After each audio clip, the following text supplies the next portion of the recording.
Chitra Women's Academy. Your first step to a successful career starts here. Medical lab technology, pharmacy assistant, nursing assistant, hospital administration, pre-primary TTC. Chitra Women's Academy, SMB Junction, Shornur, opposite private bus stand, Patambi. ശ്വാസകോശാർബുദം അതിവേഗം കണ്ടെത്താം, ചികിത്സിക്കാം.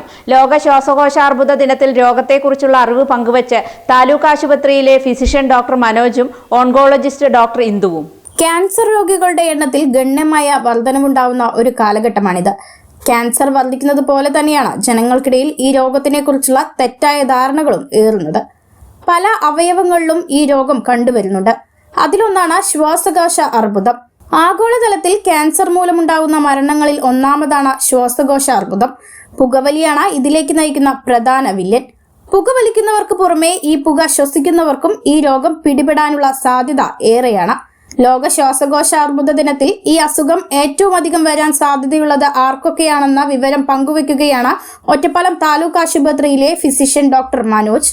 ആദ്യമായിട്ട് പറയാനുള്ളത് എന്താണ് lung cancer. ഇപ്പം നമ്മുടെ നാട്ടിൽ cancer കൂടി വരികയാണ്, പ്രത്യേകിച്ച് ലങ് ക്യാൻസർ കൂടി വരികയാണ്. സാധാരണ 50 വയസ്സിന് മീതെയുള്ള എല്ലാവരും ക്യാൻസറിൻ്റെ റിസ്ക് കൂടുതലുള്ള ആൾക്കാരാണ്. നമ്മൾ ആരിലൊക്കെയാണ് ക്യാൻസർ സംശയിക്കേണ്ടത്?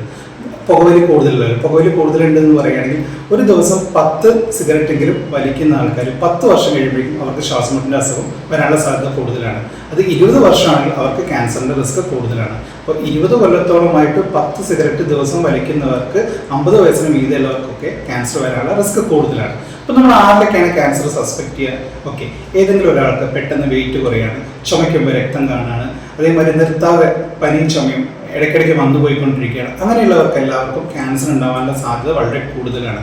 അപ്പോൾ 50 വയസ്സിന് മീതെയുള്ള ഈ ലക്ഷണങ്ങളുള്ള പുകവലിയുള്ള ആൾക്കാർ നിർബന്ധമായിട്ടും ക്യാൻസറിൻ്റെ സ്ക്രീനിങ് ടെസ്റ്റ് ചെയ്യേണ്ടതാണ്. നിങ്ങൾക്ക് ഇങ്ങനത്തെ എന്തെങ്കിലും ബുദ്ധിമുട്ടുകളുണ്ടെങ്കിൽ നിങ്ങൾ ഏറ്റവും അടുത്തുള്ള ഡോക്ടറെ കാണിച്ച് എക്സ്റേയും ബാക്കിയുള്ള ടെസ്റ്റുകളും വിധേയമാക്കേണ്ടതാണ്.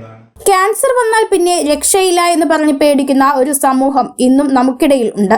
എന്നാൽ അതിൽ കൂടുതൽ ക്യാൻസർ പോരാളികളും കേരളത്തിൽ തന്നെ ജീവിക്കുന്നുണ്ട്.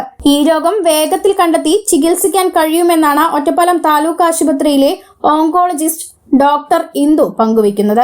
ശ്വാസകോശ അർബുദത്തിന്റെ ചികിത്സയെപ്പറ്റി നമ്മൾ പറയുകയാണെങ്കിൽ ആദ്യമായിട്ട് നമ്മൾ മനസ്സിലാക്കേണ്ടത് ഇത് പൂർണ്ണമായിട്ടും ചികിത്സിച്ച് ഭേദമാക്കാൻ പറ്റുന്ന അവസ്ഥയിൽ കണ്ടുപിടിക്കുകയാണെങ്കിൽ, അതായത് നേരത്തെ കണ്ടുപിടിക്കുകയാണെങ്കിൽ ഇത് പൂർണ്ണമായിട്ടും ചികിത്സിച്ച് ഭേദമാക്കാൻ പറ്റും എന്നുള്ളതാണ് നമ്മൾ ആദ്യം മനസ്സിലാക്കേണ്ടത്.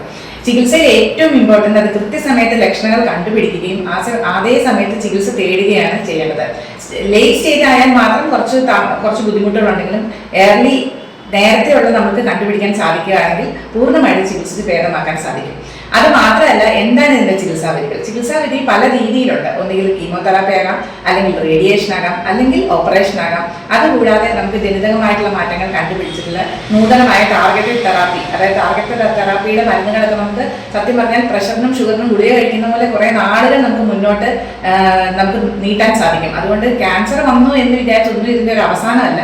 ഇതിന് ചികിത്സയുണ്ട്. അതിനേക്കാൾ ഏറ്റവും പ്രധാനം ഇത് കൃത്യസമയത്ത് കണ്ടെത്തുകയും തടയുകയും ചെയ്യുക എന്നുള്ളതാണ്. ഒരുമിച്ച് ശക്തരാവുക, ശ്വാസകോശ അർബുദ അവബോധത്തിനായി ഒന്നിക്കുക എന്നതാണ് ഈ വർഷത്തെ ശ്വാസകോശ അർബുദ ദിന പ്രമേയം.